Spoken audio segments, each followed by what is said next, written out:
Olá, tudo bem com vocês? Então, hoje nós vamos falar sobre corridas e conquistas. Veja só, aqui nós temos algumas imagens que falam sobre a corrida armamentícia e a corrida espacial.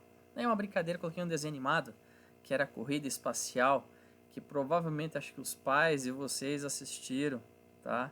Que é uma corrida espacial, tá ok? Pergunta para eles que eles vão contar sobre esse desenho animado aqui, ok? Mas vamos lá. Eu vou estar especificamente falando sobre a corrida espacial e a corrida armamentícia que ocorreu com os Estados Unidos e a União Soviética, tá ok? Isso aqui ocorreu no período da Guerra Fria, tá bom? Como o texto aqui diz o seguinte: fria ou não, a guerra no mundo continuava. Assim, tanto Estados Unidos quanto Rússia continuavam a financiar projetos de fortalecimento bélico e de desenvolvimento tecnológico. Nessa época ocorreu o que ficou conhecido como corrida armamentista e corrida espacial.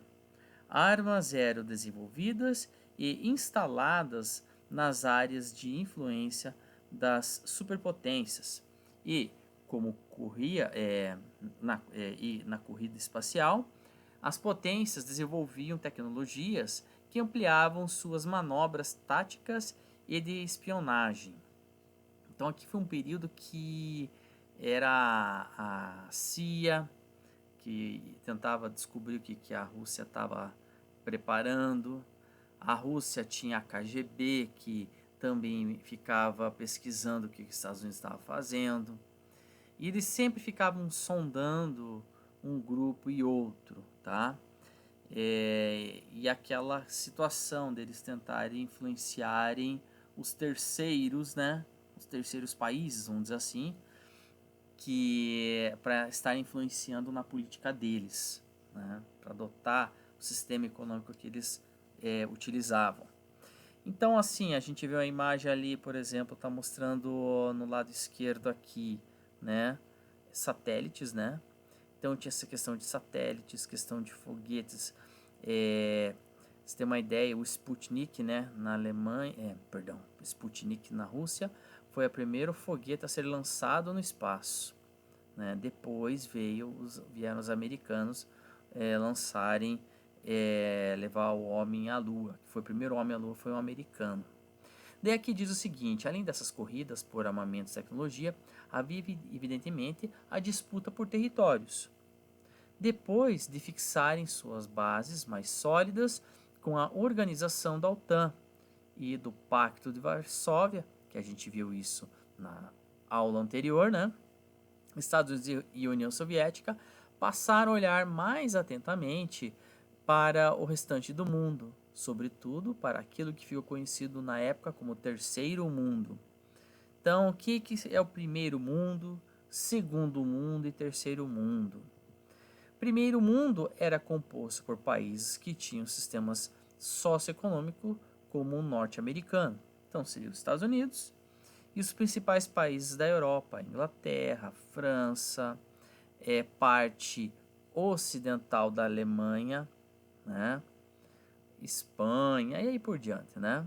Segundo mundo era composto por países que tinham sistema socioeconômico como o soviético, os comunistas, né? Daí era a Rússia, Iugoslávia, Tchecoslováquia, aí por diante, né? E o terceiro mundo era composto por demais países que, comparativamente ao poderio econômico norte-americano e soviético, tinham economia mais fraca. Então eram países que tinham ou um sistema ou outro, porém eles eram mais fracos, mais sensíveis economicamente, mais vulneráveis, em outras palavras, mais pobres, né? Uma forma mais simples de falar, né? São países conhecidos como os subdesenvolvidos, né? Daí aqui ele conta uma história da crise dos mísseis. Gente, aqui eu vou explicar essa história para vocês, tá?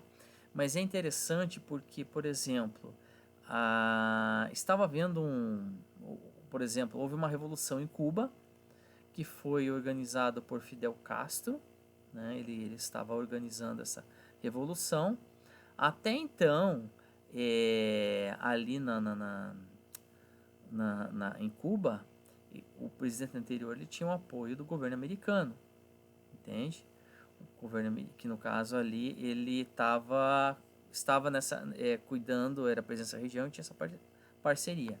Mas Fidel Castro, né, com Raul Castro, né, e também Che Guevara, né, eles acabaram fazendo essa revolução e implantando o sistema comunista e o socialismo. Nesse período eles estatizaram tudo, né? Pegaram todas as empresas que tinham lá, estatizaram e transformaram num país comunista que adotou o sistema socialista, né? Que é a planificação da economia, ok? Então assim, só que ocorreu uma situação aí. Ele fala ali em 1961, né?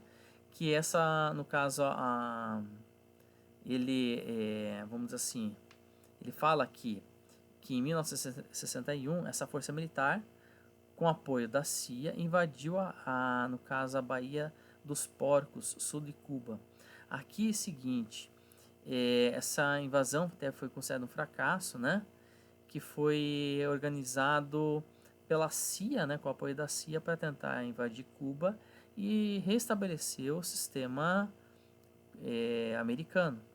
Só que isso foi uma justificativa para a União Soviética ir até Cuba e levar os seus mísseis, né? Quer dizer, ficariam mísseis russos apontados no quintal dos Estados Unidos, como uma forma de ameaça.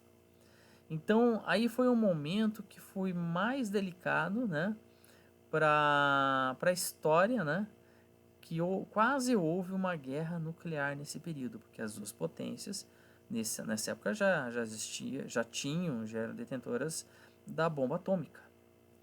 Então, o que aconteceu?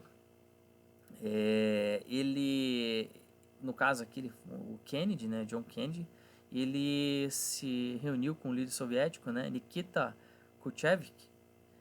Ele se reuniu e eles proporam o seguinte, que no caso o Kennedy falou, retira seus mísseis, né, sob a supervisão das Nações Unidas, que os Estados Unidos também retirariam os mísseis que estavam posicionados na Turquia, né, nas proximidades do território soviético.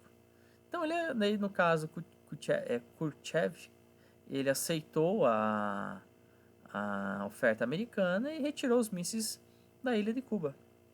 Então, quer dizer, aí houve uma amenizada na situação, ok? E, gente, eu quero deixar um versículo para vocês, né, para vocês meditarem, que é o seguinte: a graça do Senhor Jesus Cristo, o amor de Deus e a comunhão do Espírito Santo seja com todos vocês. 2 Coríntios 13, 14. Eu desejo a vocês que o amor de Deus possa estar fluindo sobre a vida de vocês, que vocês tenham comunhão com Deus, que deixa o Espírito Santo trabalhar na vida de vocês, no coração de vocês, e que a cada dia vocês possam estar mais sensíveis à voz de Deus, para o coração de vocês, para os projetos de vocês, tá? Que Deus abençoe, que vocês tenham uma semana abençoada. Tchau, tchau, gente.